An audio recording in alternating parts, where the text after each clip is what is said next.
Hey guys, tonight we're going to do something a little different. Instead of trudging through another long line of royals with more cousins than teeth, we're going to talk about sleep. Specifically, how people in ancient China slept and dreamed. So, if you're already cozy in bed, lights off, blanket tucked in, congratulations. You're basically participating in a several thousand-year-old cultural ritual. The only difference is that you probably don't have a silk canopy overhead, or a concubine warming your sheets, or some Taoist monk insisting your dreams are a coded message from the cosmos.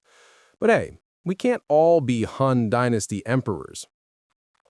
Now, the way people in China thought about sleep was, let's just say, layered. For us, sleep is that thing you squeeze in between work and scrolling through your phone in the bathroom. For them, it was connected to medicine, spirituality, social class, and occasionally politics. Because, of course, even your nap schedule could be political. So, let's just ease into this. Picture yourself back in, say, 300 BCE, early Han Dynasty vibes.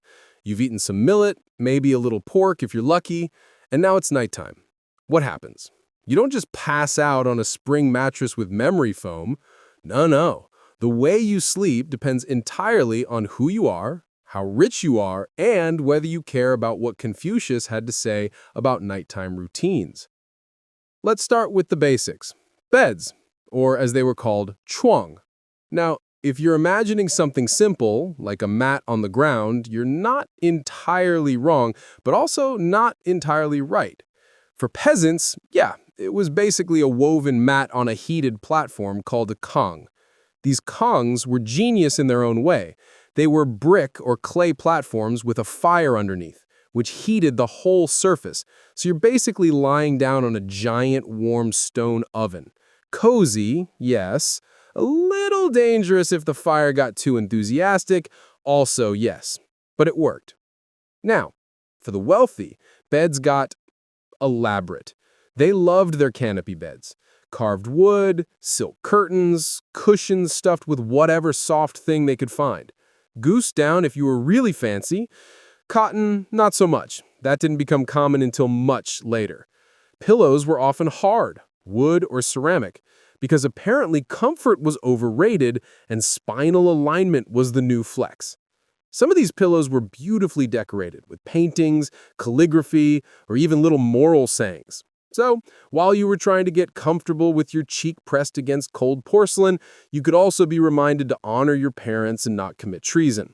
Very relaxing. And yes, they had sleepwear too. No ratty t-shirts, just long robes, usually of silk for the wealthy and hemp or cotton for the not-so-wealthy.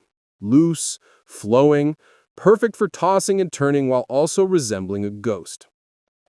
But here's the part I find kind of charming. Sleep wasn't always just one long stretch. People often slept in segments. You'd go to bed pretty early, wake up in the middle of the night for a little while, maybe have a snack, maybe talk to your family, maybe, if you were fancy, write some poetry about the moon, and then you'd go back to bed. This was normal. The body was thought to have cycles of yin and yang energy, and waking up in the middle of the night fit right in with that. Nowadays, if you wake up at 2 a.m., you panic and think something's wrong with you. Back then, it was like, oh, cool, the body's just moving chi around. Time for a little midnight snack. And dreams. Oh, dreams were not just your brain filing paperwork. Dreams in ancient China were practically a separate dimension.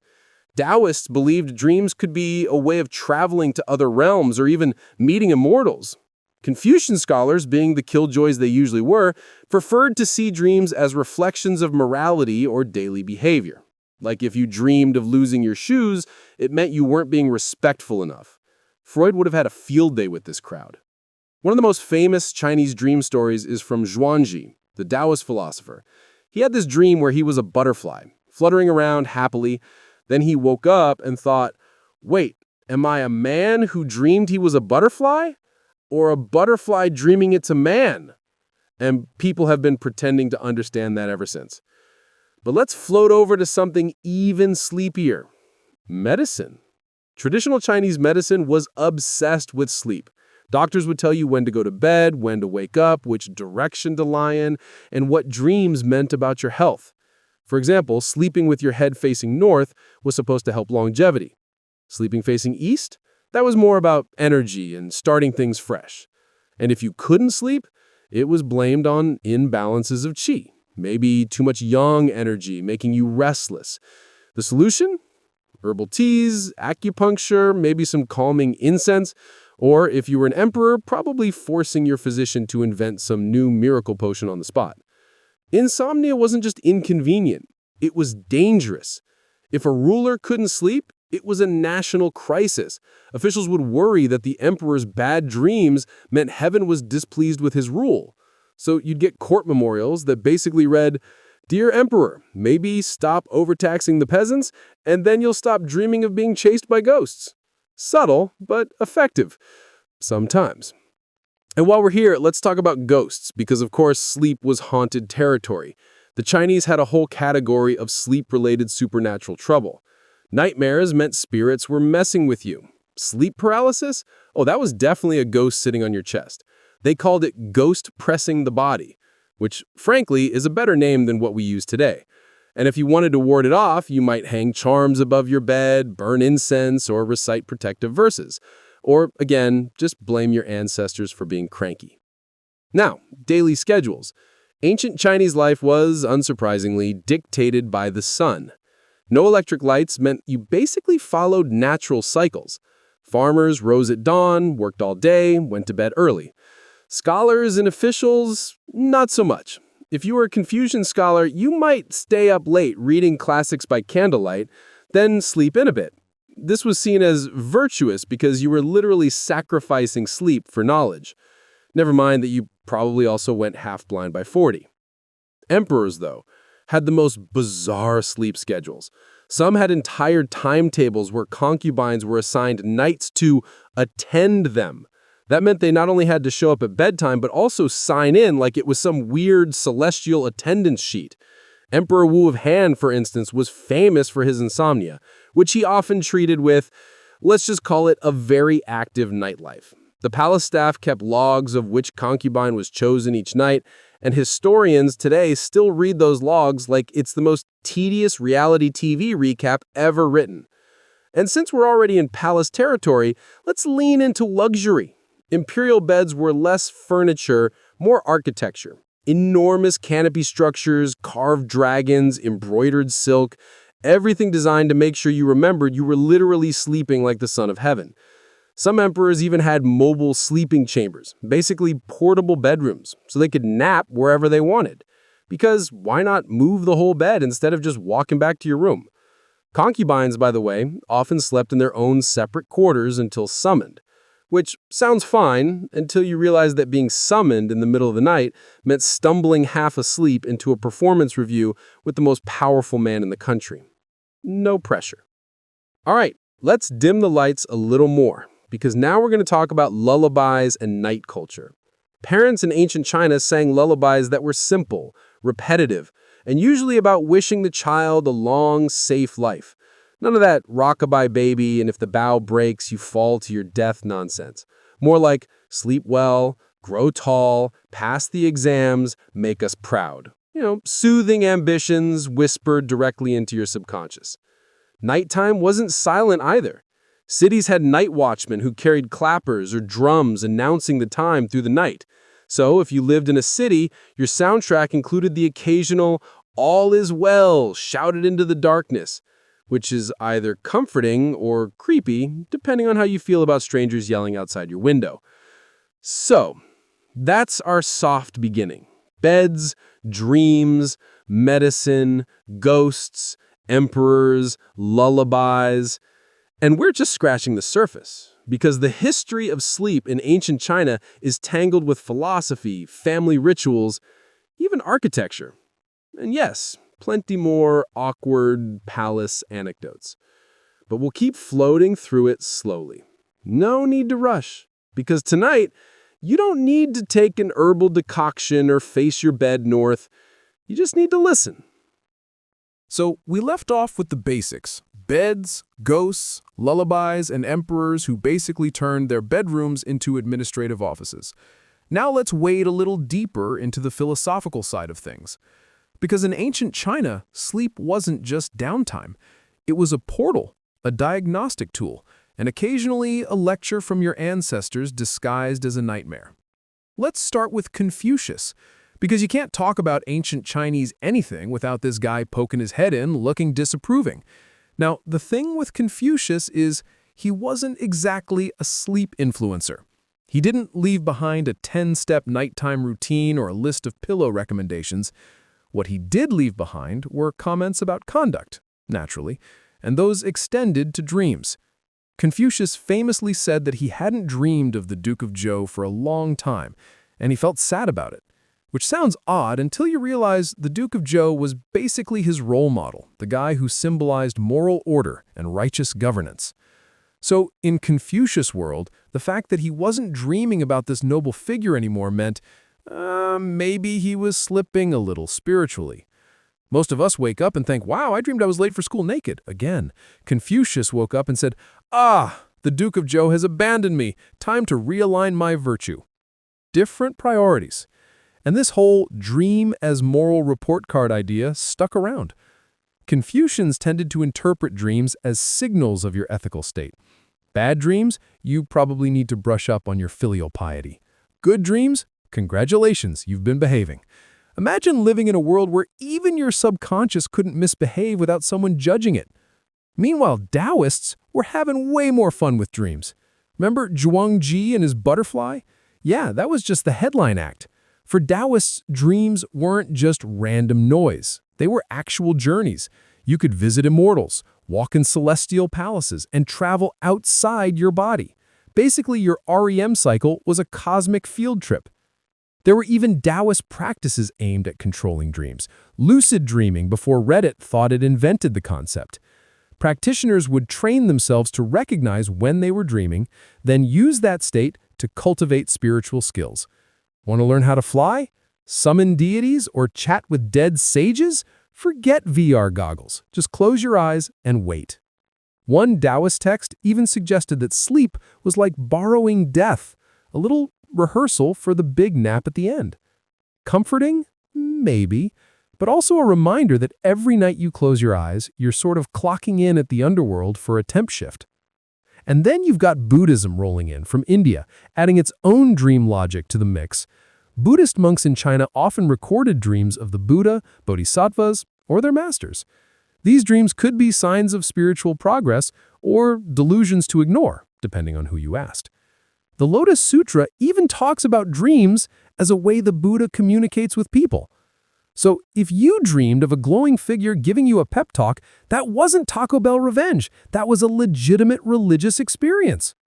Monks, by the way, had very disciplined sleep routines. The Vinaya, or Buddhist monastic code, restricted how much sleep they could have. Too much snoozing was considered indulgent. Most monks were expected to sleep sitting upright, sometimes even in the meditation hall because lying down was too luxurious, which is frankly a nightmare for those of us who already complain about firm mattresses. Let's float away from temples and back into daily life, because ordinary people had their own dream habits. Families sometimes kept dream books, manuals that explained what common dreams meant. If you dreamed of water, it might mean money. If you dreamed of fire, maybe trouble was coming. If you dreamed of teeth falling out, well, join the human race because apparently everyone dreams that, everywhere, all the time. Dream interpretation became so popular that professional dream interpreters existed. People would go to them and pay for explanations, the same way you might pay someone today to read your horoscope. And of course, political leaders use this too. If an emperor had a particularly juicy dream, officials would line up to tell him what it meant. Spoiler, it usually meant, the heavens are happy with your reign, or please don't execute me. Speaking of emperors and sleep, let's check in on a few of them because some rulers really treated bedtime like statecraft. Take Emperor Qin Shi Huang, the first emperor of China, the guy who unified the country, built the terracotta army, and had a serious thing about immortality. He was terrified of dying, so naturally his sleep habits were weird. He never stayed in the same palace room twice in a row because he thought spirits or assassins were out to get him. Imagine being so paranoid you basically ran an Airbnb rotation in your own palace. Not exactly restful. And of course, his doctors filled him with mercury pills as a sleep aid. Spoiler, it did not help.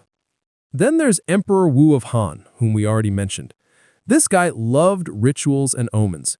He also had insomnia, which his officials interpreted as a sign that heaven was annoyed. They'd suggest reforms, he'd do them for about 5 minutes, and then he'd go back to stressing.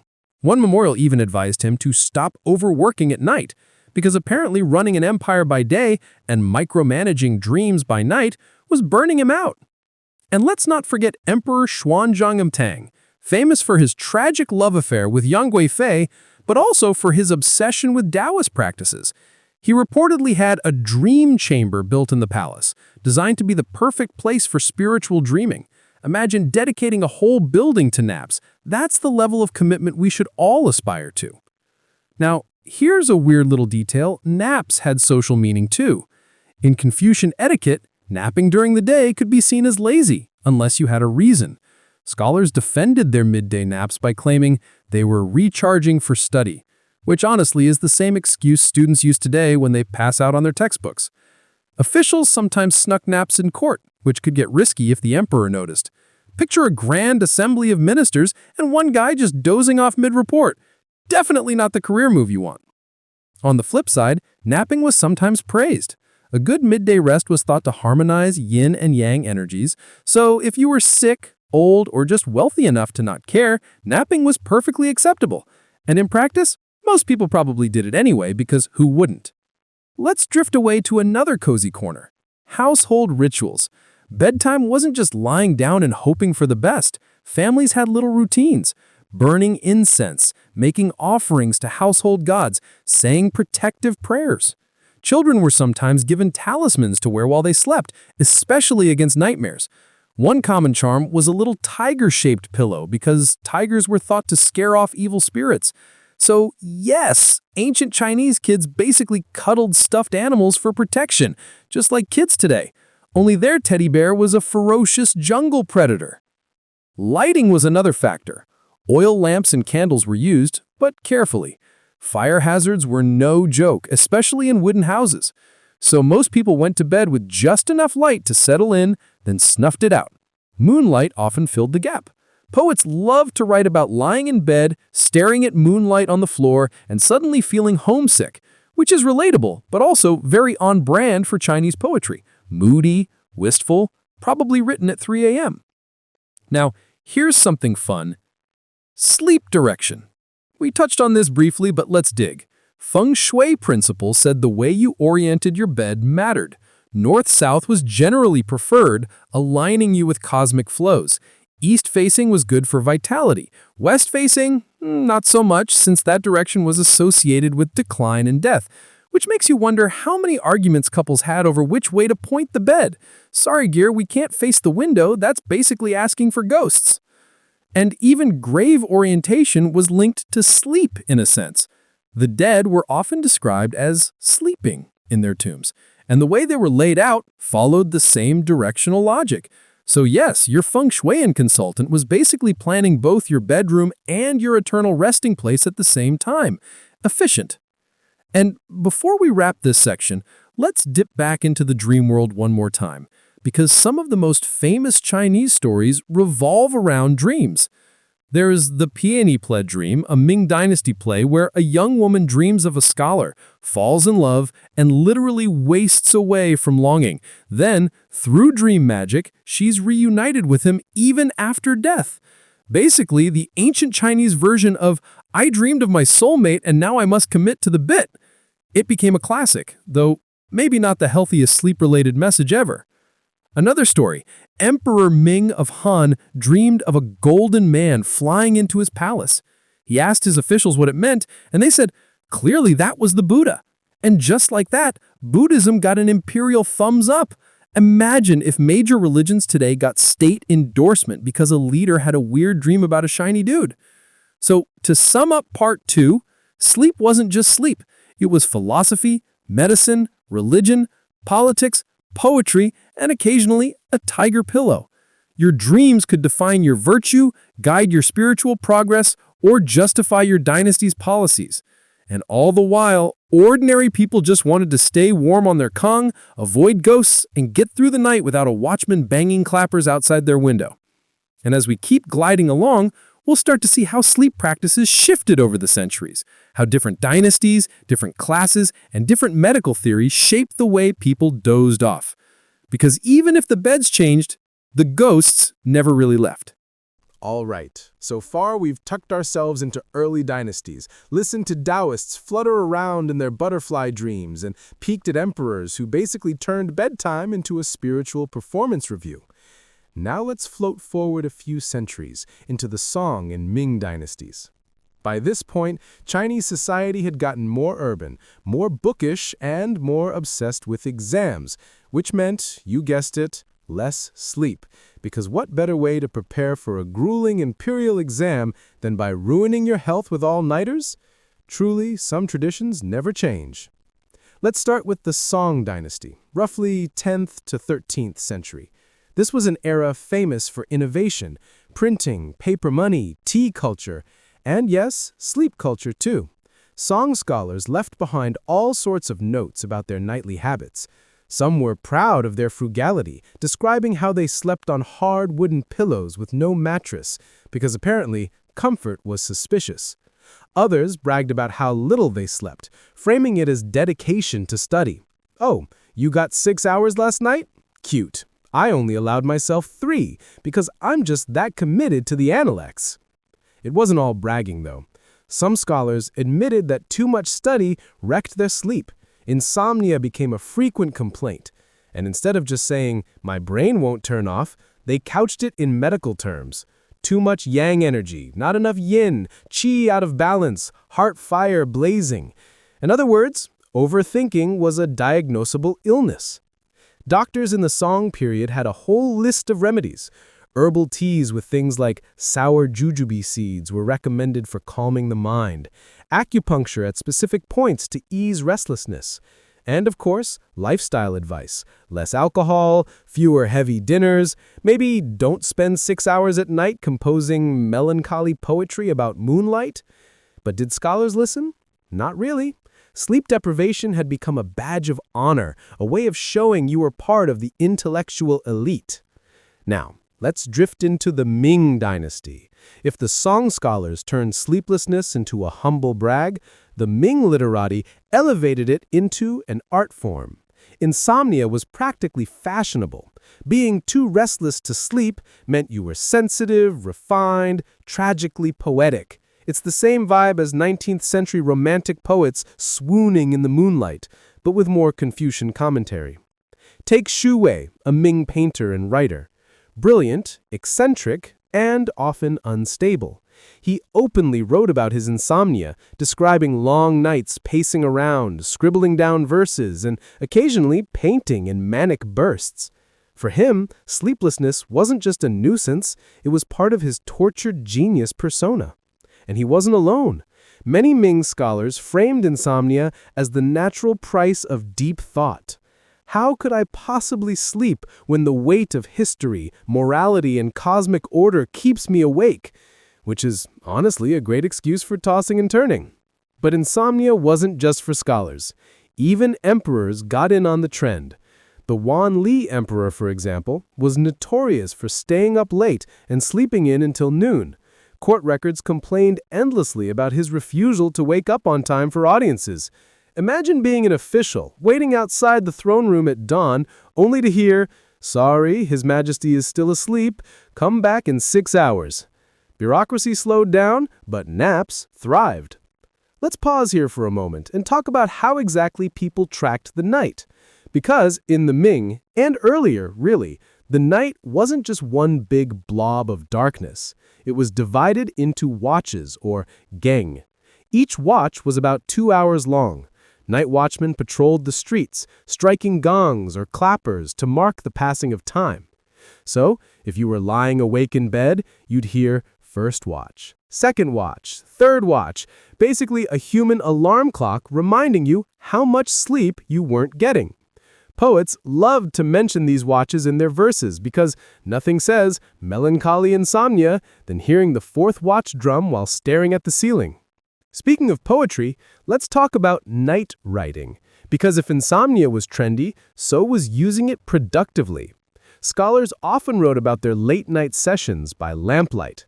Candle wax dripping, ink freezing in winter, the scholar hunched in his robes, scribbling away while everyone else slept. Romantic? Yes. Comfortable? No. Fire hazards? Definitely. But again, discomfort was part of the point. Sleep was for ordinary people. Real thinkers stayed awake and communed with the cosmos. One popular genre was night-sitting, or yezhuo. Scholars would literally sit in the dark, meditating, reading, or just brooding. They claimed it cultivated clarity. Realistically, it probably just gave them stiff backs, but it became a respected practice, mentioned in essays and biographies like it was the ultimate flex. And while scholars were glorifying their insomnia, doctors were still busy telling people to get over themselves and sleep. Ming medical texts emphasize the importance of balancing yin and yang through proper rest. They warned that too much night activity, whether studying, drinking, or other extracurriculars, would deplete vital essence. Don't stay up all night writing poetry, they basically said. You'll ruin your spleen qi. Solid advice, ignored enthusiastically. Doctors also linked dreams more tightly to health. A dream of fire might mean your internal heat was too strong. A dream of water suggested too much cold. Nightmares could be traced to phlegm fire harassing the heart, which sounds dramatic but really meant digestive issues. So yes, that midnight nightmare about being chased by demons? Probably just indigestion. Let's drift back to ordinary households for a bit, because while scholars were busy turning sleep deprivation into a philosophy, most people just wanted rest. In rural areas, the Kong platform was still king. Families often shared the same Kong, huddled together for warmth. Privacy was minimal. If grandma snored, everyone knew it. If dad had a dream about ghosts, the whole Kong heard about it the next morning. Night rituals continued. Children were sung lullabies, charms were placed near the bed, incense burned. In wealthier households, people might use screens or curtains to create little private sleeping alcoves. By the Ming period, canopy beds had become elaborate works of art. Wooden frames carved with dragons, phoenixes, and peonies. Some were so big and ornate, they looked like portable temples. The bed wasn't just for sleep, it was a status symbol, part of the dowry in elite marriages. Imagine walking into your new home and your in-laws saying, "Behold, the sacred canopy bed, treat it well." And of course, ghosts never went away. Nightmares were still often blamed on spirits. The phrase, ghost pressing the body for sleep paralysis was still common. Families might hang talismans or call in Taoist priests if nightmares got too frequent.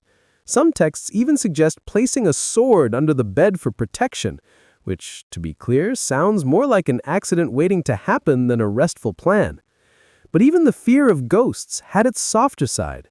In literature, dreams of deceased loved ones were seen as real visits. People took comfort in dreaming of parents or spouses who had passed away.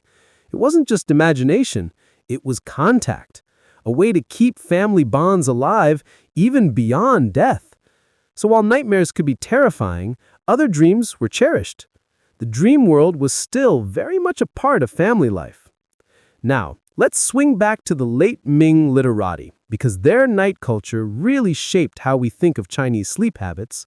By the 16th and 17th centuries, insomnia wasn't just fashionable, it was a full-blown lifestyle brand.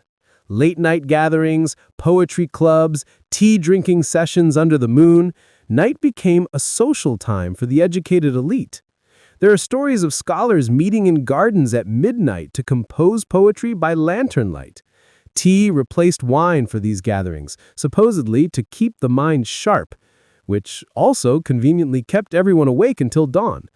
These nocturnal hangouts became a way to signal refinement and sophistication. If you were still awake at 2 a.m., sipping tea and quoting the classics, you were clearly more cultured than the boring folks sleeping on their kongs. But the flip side, of course, was exhaustion. Ming medical texts are full of warnings about scholars ruining their health with sleepless nights. Symptoms included palpitations, dizziness, forgetfulness, basically the same things people complain about today after binging Netflix. Only back then, instead of blaming caffeine and screens, they blamed excessive fire in the heart. And let's not forget women's experiences. Elite women, especially in the Ming, often wrote about long, lonely nights. Many were confined to their homes, with limited social outlets. So sleep and dreams became important topics in their poetry.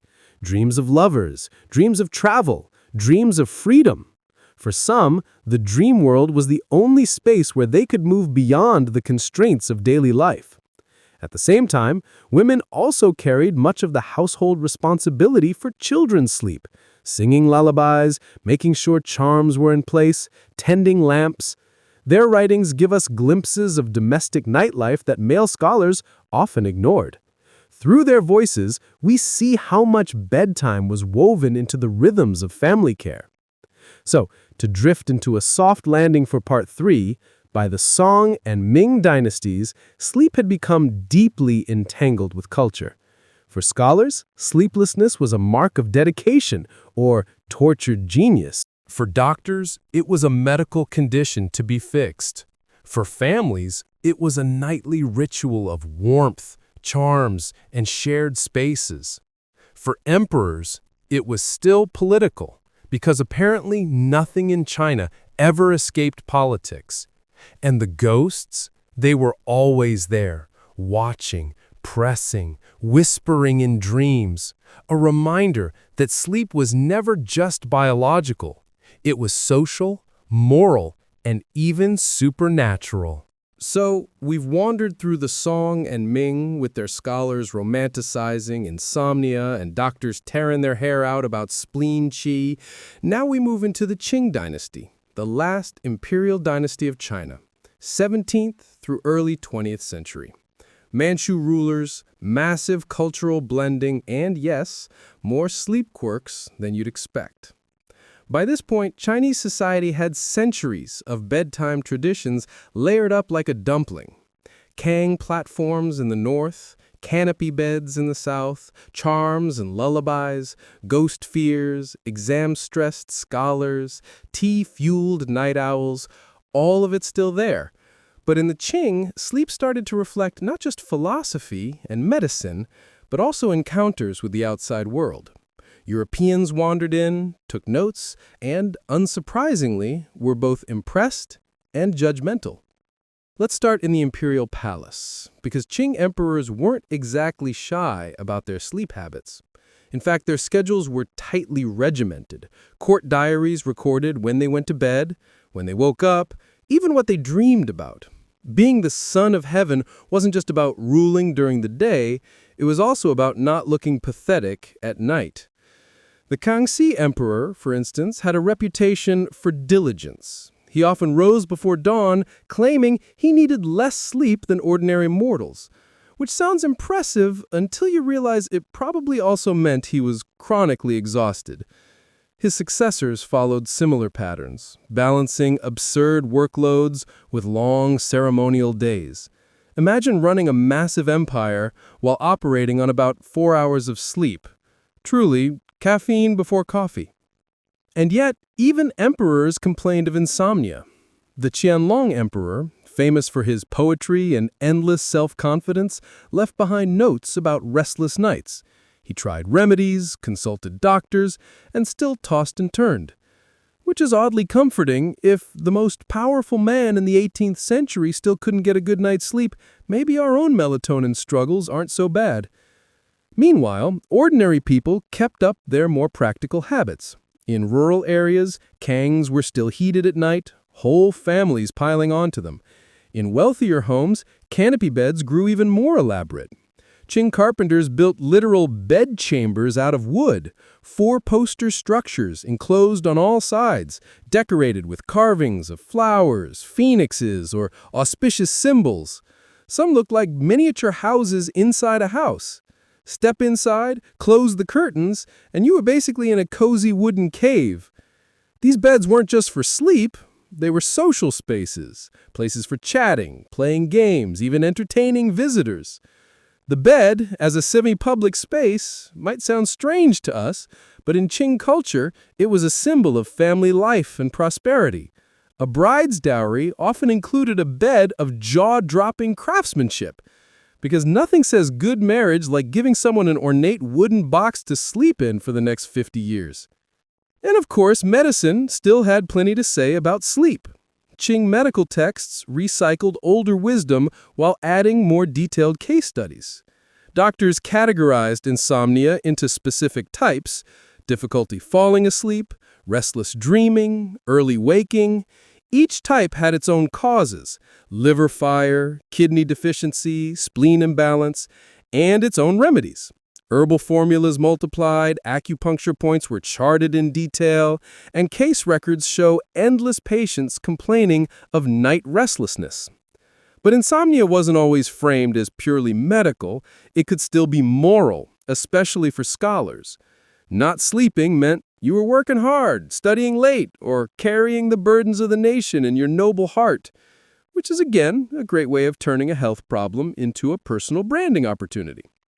Now, let's bring in the foreigners. By the 17th century, Jesuit missionaries had arrived in China, and they noticed all sorts of bedtime oddities. Matteo Ricci, one of the most famous Jesuits, wrote about Kang platforms with fascination. He described the warmth as ingenious, though maybe not ideal for Europeans used to feather beds. He also marveled at the hard pillows, ceramic, wood, sometimes even jade. Europeans found these downright bizarre. To the Jesuits, sleeping with your head on a porcelain block looked like voluntary torture. To the Chinese, it was good for posture, health, and even cooling the head during hot summers. Jesuits also noticed the segmented sleep patterns. People went to bed early, woke in the middle of the night, then slept again until dawn. Europeans did this too, historically, but by Ricci's time, the idea of first sleep and second sleep had already started fading in Europe, so he recorded it as something quaintly Chinese, even though it wasn't unique. Historians today love pointing that out. Segmented sleep was actually a global norm before industrialization, not just an East Asian quirk. European travelers also wrote down their impressions of Chinese attitudes towards dreams. They found it curious how seriously dreams were taken, both by commoners and by the elite. Stories of emperors changing policy after a dream seemed almost laughable to them. But then again, Europeans had their own prophetic dreams and superstitions. It's just easier to roll your eyes at someone else's ghost stories while quietly clinging to your own. One Jesuit even admitted that Chinese dream books reminded him of European manuals on dream interpretation. Because, of course, both cultures had people trying to decode why you dreamt of losing your shoes. Humanity, united by weird subconscious footwear anxieties. But let's float back into the Qing domestic night, because one major difference by this time was noise. Cities had grown bigger, busier, and louder. Beijing, Nanjing, Suzhou, these weren't sleepy little towns. Night markets, late-night tea houses, theaters, brothels, and gambling dens kept buzzing until dawn. For the urban elite, nighttime wasn't just for sleep, it was social. This worried Confucian moralists, naturally. Too much nightlife meant vice, distraction, loss of proper virtue. And doctors also complained that overstimulation was ruining people's health. But the popularity of night markets only grew. People bought snacks, trinkets, and charms to ward off ghosts before bed. Night culture was as much about community as it was about indulgence. For those who actually wanted sleep in the city, well, tough luck. Records mention people complaining about watchmen, dogs barking, and neighbors singing opera at midnight. Some things never change. And let's not forget dreams, still a major cultural currency. The Qing produced collections of dream interpretations that circulated widely. Dreaming of dragons? Good fortune. Dreaming of lice? Illness. Dreaming of sexual encounters? Well, depends who wrote the manual. Some moralists condemned such dreams as signs of impure thoughts. Others shrugged and said, hey, it's just qi working itself out. Very practical. There were even popular tales of dreams predicting the future. A merchant dreams of losing silver, wakes up, checks his chest, and, surprise, the silver is gone. People loved these stories. They reinforced the idea that dreams were a channel to hidden truths, not just brain static. And with printing technology, dream manuals spread further than ever. Ordinary folks could now flip through pages of explanations, trying to make sense of their midnight visions. It was basically the Qing version of Googling, what does it mean if I dream of my teeth falling out? Meanwhile, insomnia was becoming more and more visible. Not because it was new, but because people were writing about it constantly. Poets described tossing and turning, listening to the watch drums and staring at the moon. Scholars blamed politics, heartbreak, or the collapse of dynasties for their sleeplessness. Doctors blamed hot livers and weak kidneys. Everyone had an explanation, but no one really had a cure, which is why herbal sleep aids sold like crazy. One common ingredient was, again, sour jujube seed, still used today in Chinese herbal medicine, by the way. Calming, nourishing for the heart, supposedly great for dreamless sleep. Other remedies included ginseng for exhaustion, chrysanthemum tea for cooling, and, of course, acupuncture. Records show insomniac patients begging doctors for help, only to be told that really they should just calm their thoughts and stop stressing about exams. Easier said than done.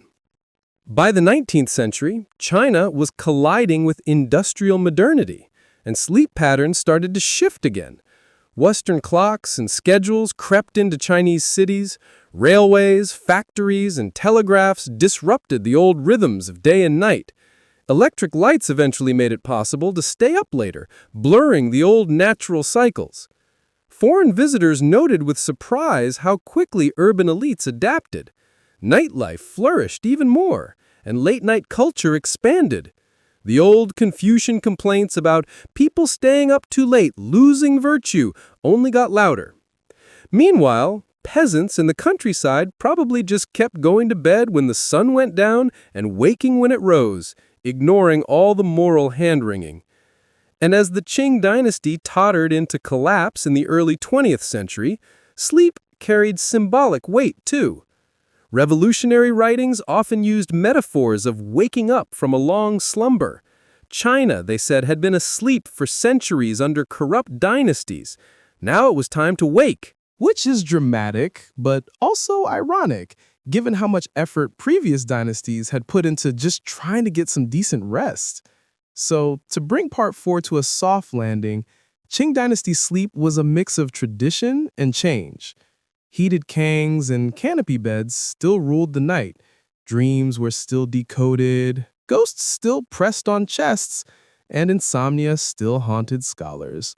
But the world was shifting. Foreign observers were scribbling notes, night markets were booming, and the glow of modernity was creeping in. And through it all, the same old truth remained. People wanted to be warm, safe, and, if possible, left alone by ghosts, which is, honestly, still the universal bedtime wish. So we followed sleep all the way from bamboo mats in ancient courts to Kung platforms in Qing living rooms. We've peeked at dreams, charms, insomnia cures, and scholar meltdowns. Now we'll ease into the late imperial twilight, the 19th and early 20th centuries, when old habits collided with railways, treaty ports, and Western medicine. It's the final act before China's long dynastic night came to an end. By this stage, China's sleep culture was carrying a lot of baggage. Literally thousands of years of beliefs, routines, remedies, and anxieties stacked on top of one another. Imagine trying to get a nap under all that weight.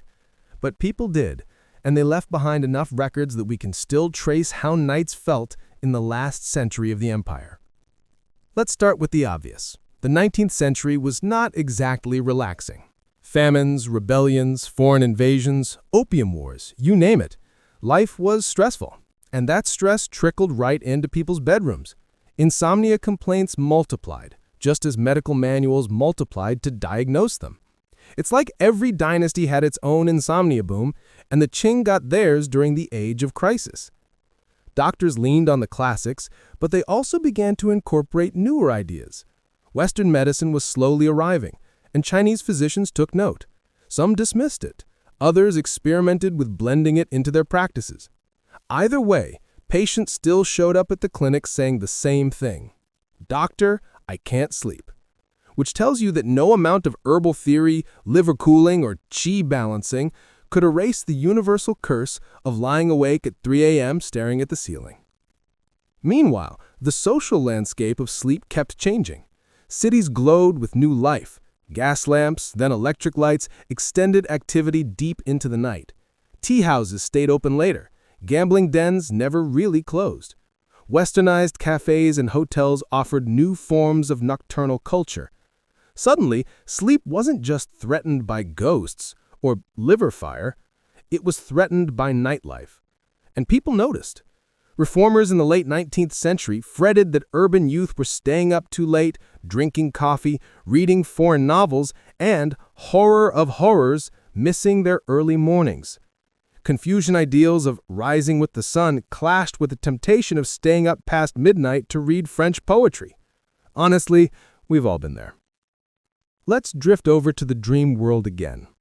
By the late Qing, dream interpretation was still alive and well. In fact, popular publishing meant that more dream manuals circulated than ever before. People loved them. Printing houses churned out cheap editions of books explaining what it meant if you dreamed of fire, fish, or your dead grandmother. But at the same time, a new skepticism was creeping in. Reform-minded intellectuals began dismissing dreams as superstitious nonsense. Some embraced a more scientific approach, borrowing from Western psychology. Early translations of Freud even made their way into China in the early 20th century. Imagine going from "your dream about a white horse means fortune" to "your dream about a white horse reveals unresolved subconscious anxieties." That's quite a leap in bedtime reading. Still, the old and the new overlapped for a long time. People might read a Freud essay in the morning, then quietly consult a dream manual in the evening, just in case. Because why not cover all bases when your stakes are your sanity at 2 a.m.? The symbolism of sleep itself also shifted during this period. Intellectuals of the Reform era, especially around the 1890s and 1900s, loved the metaphor of China being asleep. They called for the nation to wake up, to modernize, to stop snoozing through history, which is a little insulting, but also catchy. Sleep became shorthand for political stagnation. Awakening meant revolution. Of course, in the actual bedrooms of Beijing and Shanghai, people were still just trying to fall asleep while their neighbors shouted at each other or while foreign artillery pounded in the distance. The metaphorical drama of a sleeping nation may have sounded inspiring in speeches, but in daily life, sleep was still about staying warm and not being bothered by ghosts. And speaking of ghosts, they never really left the scene. Even into the 20th century, reports continued of people suffering from ghost pressing the body, our old friend, sleep paralysis. Western doctors dismissed it as hallucination. Chinese families still kept charms or religious rituals on hand to ward it off. You could read a modern medical pamphlet during the day and still burn incense for peace at night. Because, again, why not double up on protection when the stakes are your sanity at 2 a.m.? Furniture also told the story of changing times. The ornate canopy beds of the Qing elite remained symbols of wealth, but by the late 19th century, new styles were creeping in. Western-style beds and mattresses appeared in treaty ports like Shanghai. At first, they were exotic curiosities, expensive luxuries for the few. But gradually, they trickled down. Soft feather pillows, spring mattresses, things that must have felt both ridiculously decadent and vaguely suspicious to people raised on wooden or ceramic pillows. Travelers noted that some Chinese households experimented with mixing traditions, keeping the wooden canopy structure but putting a Western mattress inside. Best of both worlds. Or maybe just the worst compromise, depending on how squeaky those early springs were. Another fascinating piece is how reformers started talking about sleep hygiene, though not in the modern clinical sense. They linked sleep to morality, national strength, and productivity. A well-rested body was a useful body. A lazy sleeper was a drag on the nation. This wasn't entirely new. Confucians had been grumbling about lazy sleepers for centuries. But in the modern era, it took on new urgency. Because now the competition wasn't just the scholar next door, it was the West, the world, the future. And apparently, good bedtime discipline was part of keeping up and not being a drag. By the time the Qing collapsed in 1911, sleep in China had become a tangled mix of old dynastic habits, new urban rhythms, Western influences, and revolutionary metaphors. The republic that followed brought its own modern anxieties, but many of the old traditions lingered. People still dreamed of dragons, still used sour jujube seeds, still burned incense before bed. At the same time, city dwellers began buying alarm clocks and complaining about trains keeping them awake. And if you fast forward, you can still see traces today. Heated kongs are still found in northern China. Hard pillows, though now more often wood than porcelain, are still used by some people. Herbal sleep aids like jujube seed are still sold. And the old metaphors of sleeping and awakening still appear in political writing. Nightlife, insomnia, dreams, and even ghosts, they all survived in one form or another. So where does that leave us? After 5,000 years of sleep in China, the big takeaway is people never really changed. They wanted warmth in winter, coolness in summer, quiet when possible, and maybe a little supernatural backup against midnight terrors. They worried about insomnia, they overthought their dreams, they built beautiful beds, and they argued about whether staying up late was virtuous or destructive. Sound familiar? It should. Because when you lie awake at night, debating whether to scroll your phone for the 20th time or actually close your eyes, you're basically reenacting a Han Dynasty scholar worrying about exam stress, or a Qing doctor diagnosing liver fire. Different props, same human brain. And with that, we close the curtain on this long, drowsy wander through ancient Chinese nights. If your eyes are still open, congratulations. If you drifted off somewhere back in the Tang Dynasty, that's fine too. Honestly, that's the whole point. So, good night. May your dreams be free of ghosts, your pillow the right level of firm, and your sleep at least a little better than the emperors who had everything except rest. So, the Qing dynasty bowed out in 1911, and suddenly, China was in the 20th century, stumbling through the Republic, warlord conflicts, Japanese invasions, revolutions, and everything else the modern era had to offer. Not exactly the ideal conditions for peaceful slumber. Still, people slept, because even in times of chaos, bedtime doesn't really get canceled. Let's ease into Republican nights. In the big cities, especially Shanghai, you saw an explosion of new sleep arrangements. Imported beds and mattresses became more common, especially among the cosmopolitan middle class. Ads in newspapers showed Western-style beds as symbols of modernity, plush, soft, civilized. No more wooden platforms or ceramic pillows, thank you very much. Now you could rest like a Parisian. But the transition wasn't smooth. Some families bought Western beds, but still insisted on hard pillows. Others kept their canopy beds but draped them in new fabrics. The hybrid bedroom was born. Half Confucian dowry furniture, half Sears catalog. Visitors noted that it looked impressive, but you wondered if anyone actually got comfortable sleep on that patchwork of old and new. And then there was electricity. Street lights, cinemas, radio, all of it lit up the night. The idea of going to bed at sunset? Outdated. Instead, people lingered in tea houses until late or listened to the radio into the small hours. Night owls flourished. Reformers and doctors wrung their hands, insisting that this nocturnal decadence was ruining the nation. It's always the same refrain. Kids these days stay up too late. Except now, kids these days were staying up to listen to jazz records or foreign broadcasts instead of memorizing Confucian classics. Dreams didn't escape modernization either. By the 1920s, Freud had made it into China. Intellectuals debated his theories in journals. Students discussed subconscious desires with the same enthusiasm their grandparents had once discussed auspicious omens.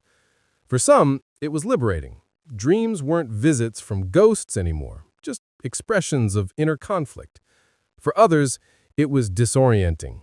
Was your dream of being chased by a tiger a sign of qi imbalance or a childhood trauma? Why not both? The old manuals never really disappeared. You could still buy a cheap street-side booklet explaining what your dreams meant. In fact, both systems coexisted for decades. Ordinary people kept flipping through traditional dream guides, while intellectuals quoted Freud at dinner parties. A cultural double exposure. Jade pillows and psychoanalysis, side by side. Meanwhile, insomnia continued its long career as everyone's least favorite night visitor. Modern newspapers ran ads for patent medicines promising deep, dreamless sleep. Some were Western pills, others were traditional herbal blends in modern packaging. Some were probably just sugar water. But the marketing was clear. If you couldn't sleep, it was now a modern medical issue, not just an unlucky alignment of qi. Doctors promoted sleep hygiene. Yes, the term shows up in Republican-era health campaigns. Regular bedtime, no late-night snacks, less alcohol, avoid stimulation before sleep, which, ironically, is still the same advice you'll get from a sleep clinic today. Humanity really has been repeating the same bedtime tips for centuries, ignoring them, and then complaining that nothing works.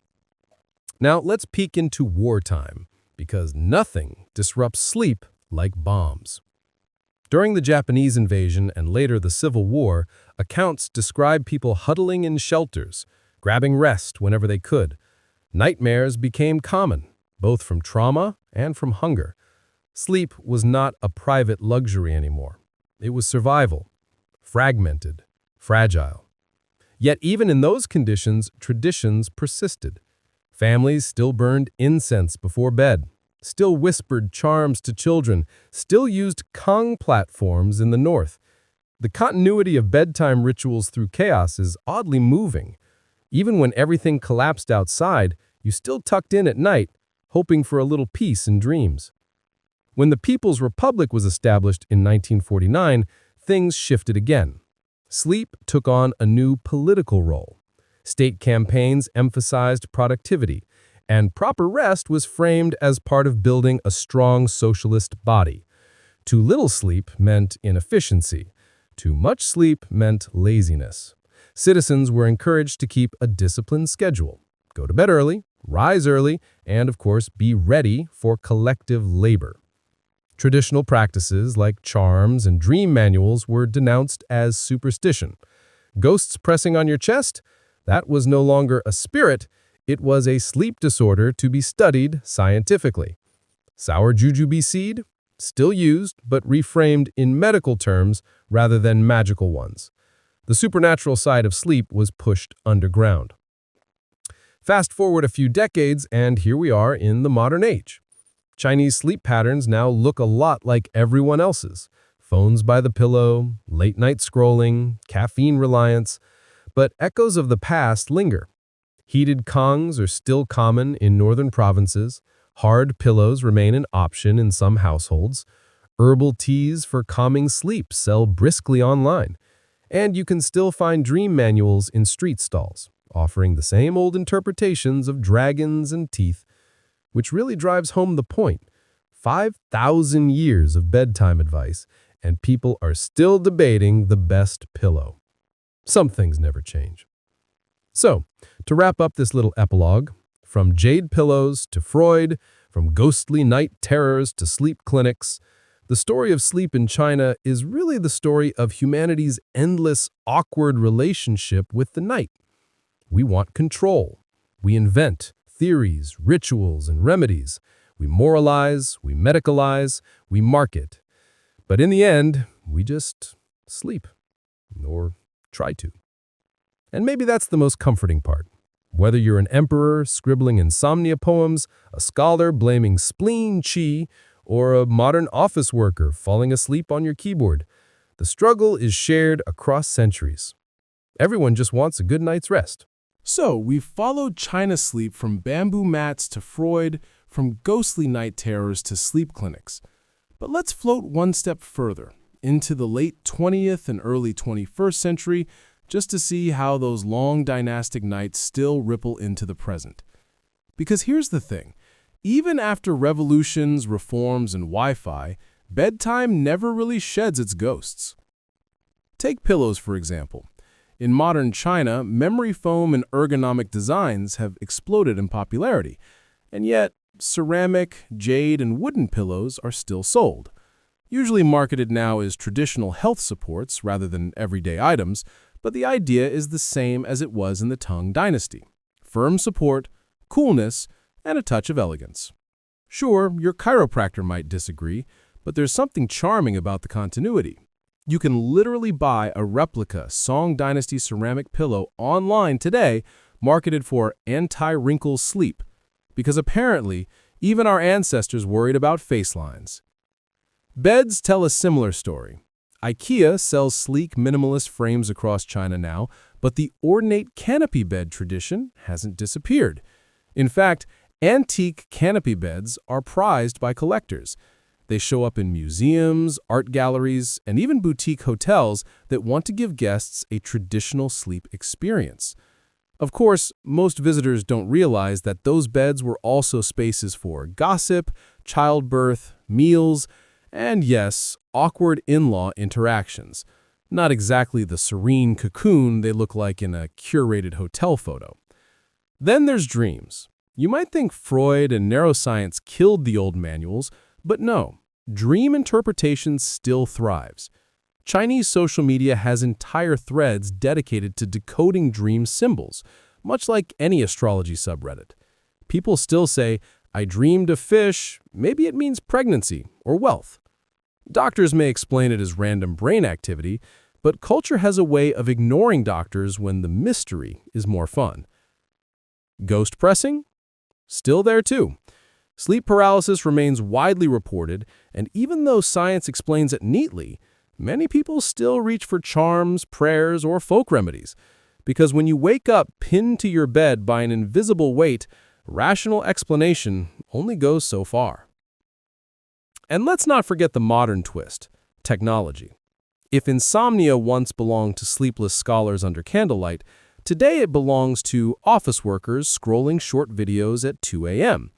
The habit is so widespread in China that there's a term for it: revenge bedtime procrastination. Staying up late on purpose just to reclaim a slice of personal freedom from work or school. Ancient scholars had nightmares about exams. Modern students binge K-dramas.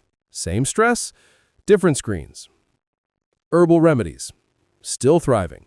Pharmacies and online shops sell sour jujube seed capsules, calming teas, and ginseng tonics.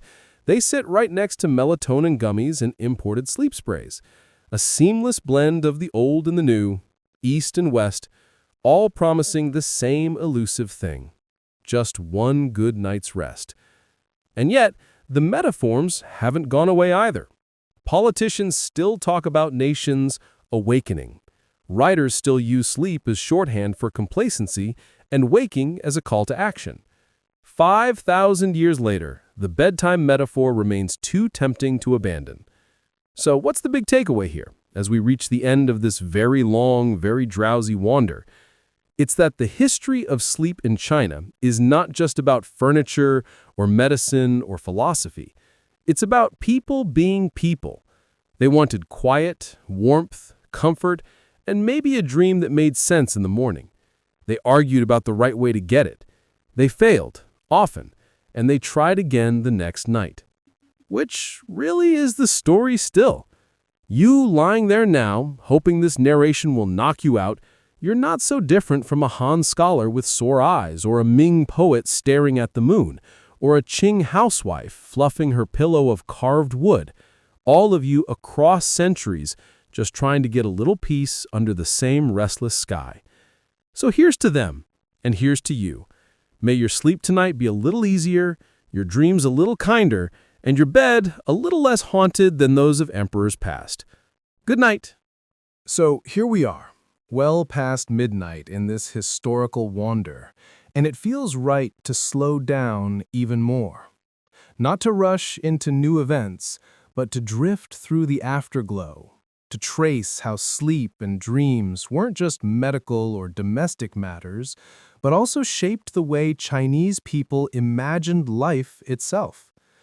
Because in Chinese tradition, night wasn't just something to endure between workdays, it was a whole symbolic universe. Take Taoist philosophy. From early times, Taoists framed sleep and dreams as part of the cosmic flow. Zhuangzi, one of the great Taoist sages, famously wrote about dreaming he was a butterfly, then waking to wonder if he was really a man or just a butterfly still dreaming. A neat little bedtime paradox that has kept philosophers amused and insomniacs thoroughly awake for centuries. That one metaphor alone probably ruined more sleep schedules than it cured. Imagine lying on your kang at 2 a.m., staring at the rafters, thinking, am I me? Or am I a butterfly? And if I wake up, will I still have rent due? Not exactly restful. But the point was bigger. Dreams weren't distractions. They were another way of glimpsing the Tao, the underlying order of the universe. Sleep wasn't wasted time, it was another state of being, equal in value to waking. Confucians, of course, were less mystical. For them, the night was moral training. Good sleep meant a disciplined mind. Bad sleep meant indulgence or imbalance. Dreams, sometimes signs of virtue, sometimes embarrassing lapses. One Confucian scholar even noted, with a little shame, that he dreamed of wealth too often, which is relatable, but also a reminder that even 2,000 years ago, people were already feeling guilty about their subconscious. Buddhists added yet another layer. For them, sleep and dreams were metaphors for illusion itself. Waking life was already dreamlike, full of impermanence and attachment. In some sutras, the world is compared to a fleeting dream, a shadow at dusk, which is lovely, but again, not very helpful when you just want 8 solid hours without a ghost squatting on your chest. Literature leaned hard on these metaphors. Poets loved the moon as a companion of insomnia, the pillow as a stage for longing, the night as a canvas for regret. Tang Dynasty poetry in particular is basically one long stream of sleepless thoughts dressed up in elegant lines. I couldn't sleep, so I stared at the moon and thought of my hometown is practically its own genre. And let's be honest, it's relatable. How many of us still wake at 3 a.m. and think about childhood or lost friends or the one awkward thing we said in 2011? Replace the smartphone glow with moonlight, and suddenly we're writing Tang poetry too. Even art carried these nighttime echoes. Ming and Qing paintings often depicted scholars reclining on daybeds, staring off at mountains or rivers, supposedly at peace, but often with captions about restless thoughts. Bedchambers were painted not just as domestic spaces, but little sanctuaries of reflection. Some even showed dream scenes where the real and imagined blurred together. Sleep wasn't just private, it was an artistic subject in itself. And then there were proverbs. Chinese sayings about sleep abound. A good laugh and a long sleep are the 2 best cures. Or, better to sleep without meat than live without bamboo, which, depending on how you feel about dinner, may or may not be comforting. Another popular one, the pillow knows more secrets than the tongue, which is wise and slightly creepy. These sayings carried wisdom across centuries, whispered by grandmothers as they tucked children in, or muttered by farmers after a long day. Simple reminders that sleep was always more than just physical rest, it was moral, cultural, and deeply human.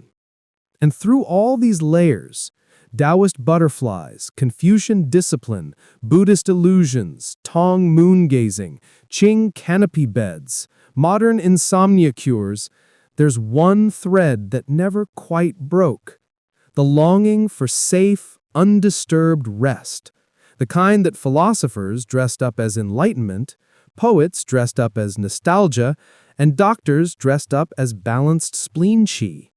Strip away the metaphors, it's the same wish as yours tonight: warmth, quiet, dreams that don't stress you out, and a morning where you don't wake up groggy. So as we drift through this Part 8 coda, we can almost imagine all those generations sleeping side by side: the Han scholar with his bamboo mat, the Tong poet with his moonlit pillow, the Ming merchant counting dreams of silver, the Qing housewife dozing on her canopy bed, the Republican student quoting Freud, the modern office worker scrolling videos. Different beds, different pillows, different ghosts, but the same restless human brain. All of them, in some way, still awake with you tonight. And maybe that's the most comforting ending of all. If you're still awake right now, you're not alone. You're part of a very, very long tradition of humanity trying and failing to just fall asleep. We've wandered through dynasties, peered into canopy beds, listened to poets mutter about the moon, and even checked in on Freud's cameo. But here, in the quiet tail end of our journey, let's just float. Not so much through events anymore, but through the way night itself lingered in Chinese thought as a backdrop, a stage where human worries and hopes played out. Because for all the catalogs of pillows, charms, and herbal teas, the real history of sleep is emotional.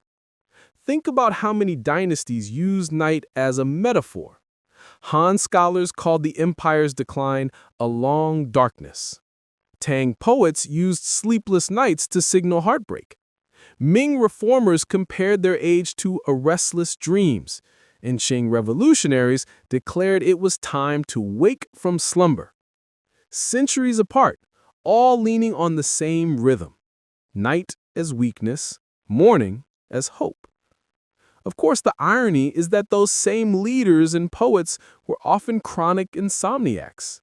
They used sleep as a metaphor for peace while not actually getting any. Very on brand for humanity. And then there's memory. Night has always been the place where memory sneaks in uninvited. Chinese literature is full of that image. Someone alone, the house quiet, staring at lamplight or moonlight, and suddenly remembering a friend far away, a parent long gone, or an exam that looms tomorrow. The bed becomes less a place of rest than a place of ambush, where emotions strike hardest. That hasn't changed. If anything, it's worse now, because instead of staring at the moon, we stare at blue phone light, letting every bad memory scroll back into consciousness. Different light source, same midnight regrets. Dreams, too, were memory's playground. Ancient dream manuals didn't just predict the future, they often explained dreams as messages from the past. Ancestors visiting, past loves reappearing, forgotten obligations nudging at you. Dreams were a nightly reunion with everyone you couldn't let go of. Sometimes that was comforting, sometimes it was exhausting. Either way, it made sleep feel less of an escape than a continuation of waking life, just blurred at the edges. One thing that fascinates me is how much people talked about hearing at night. Not just silence, but sound. Poets wrote about the drip of water, the call of night watchmen, the scratching of rats. Doctors noted that patients complained of phantom sounds in the night. Bells, whispers, footsteps that no one else heard. Some said it was qi imbalance. Others said it was ghosts. And today we'd probably call it tinnitus or an overactive brain. But it shows how alive the night felt. When everything else was still, every little noise became a presence. And really, isn't that still the case? The way one car door slamming at midnight feels like an earthquake, or how your neighbor's TV seems 100 times louder at 2 a.m. than at 2 p.m. Ancient or modern, the night amplifies. Another thread that runs through centuries is the idea of the bed as not just furniture, but a little stage of identity. For emperors, the bedchamber was political. Who slept there, who was allowed in, how dreams were interpreted. For families, the bed was social, a place to huddle together, to talk, to survive winters. For lovers, it was intimacy. For the sick, it was confinement. Every layer of human life eventually circled back to the bed, which might explain why canopy beds were decorated like palaces, why pillows were carved like sculptures, why so many poems are set not in gardens or battlefields, but in bed. It was the most ordinary space, but also the most charged. And then, of course, there's the passing of time itself. Night was how people measured it. The watch drums in cities, the rooster's crow in villages, the candle burning down in quiet studies. Hours didn't tick by on a glowing screen. They breathed by in sound, light, and silence, which might explain why sleeplessness felt so heavy. Without clocks, every sleepless stretch of time felt endless, shapeless, eternal. Just you, the moon, and your wandering thoughts. We complain now about staring at clocks while we can't sleep, but at least our clocks tell us, hey, only 2 hours until sunrise. Imagine lying awake not knowing if dawn was 1 hour away or 5.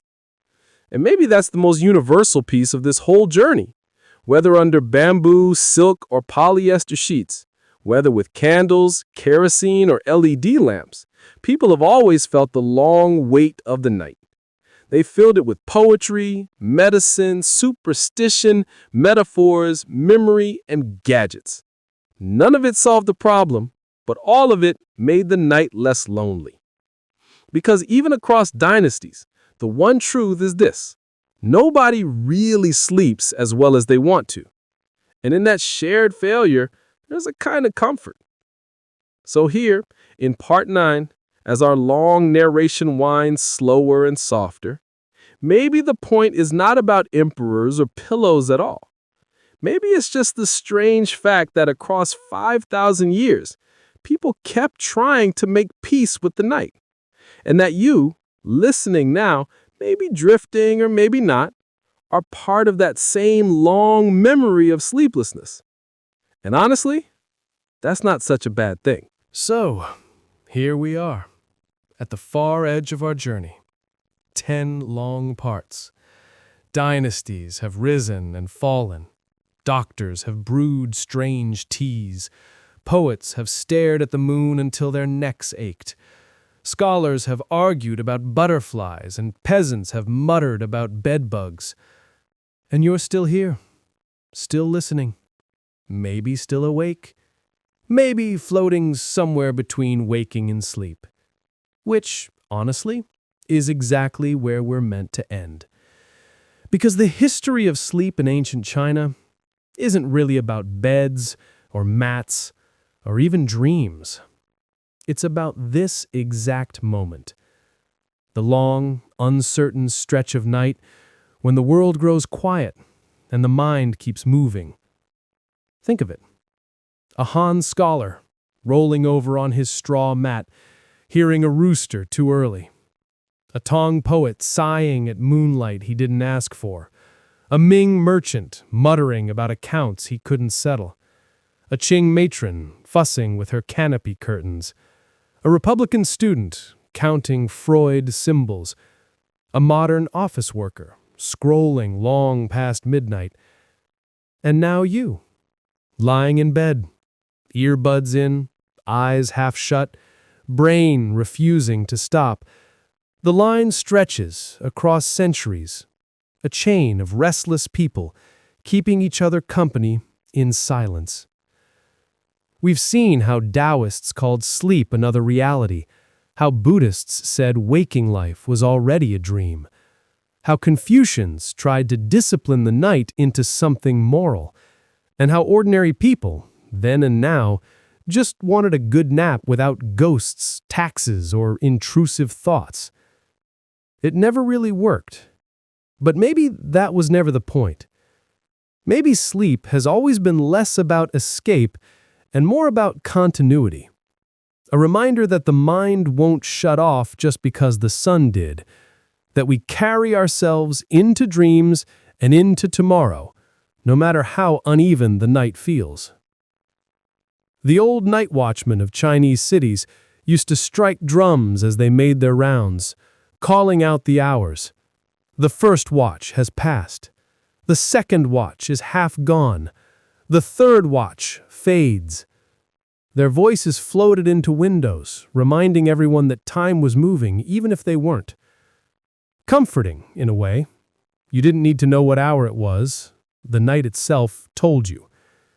And so here, in this last part, think of me as that watchman. Not banging a drum, thankfully. Just keeping you company. Whispering the hours down until the night feels lighter. By now, maybe you've realized the strangest thing about this whole story. The furniture changed. The dynasties changed. The medicine changed. But the feelings didn't. Sleeplessness. Strange dreams. Long nights of longing. Early mornings of regret. The comfort of blankets. The annoyance of noises. The endless little rituals of trying to make the body rest. Ancient China or modern apartments, it's all the same script, just played on different stages. And so as we close, let's leave the emperors and doctors behind. Let's leave the bamboo mats, the silk quilts, the dream manuals, the midnight ghosts. Let's leave it all. Because tonight, the only history that matters is yours. Your pillow, your restless mind, your attempt to surrender to the dark, to drift where billions of others have drifted before you. If you're still awake, that's fine. If you're half asleep, that's fine. If you're dreaming already, you won't even hear this part, which is also fine. History has always been a bedtime story. And tonight, you're part of it. So, good night. Rest easy if you can. And if you can't, well, you're in very, very old company.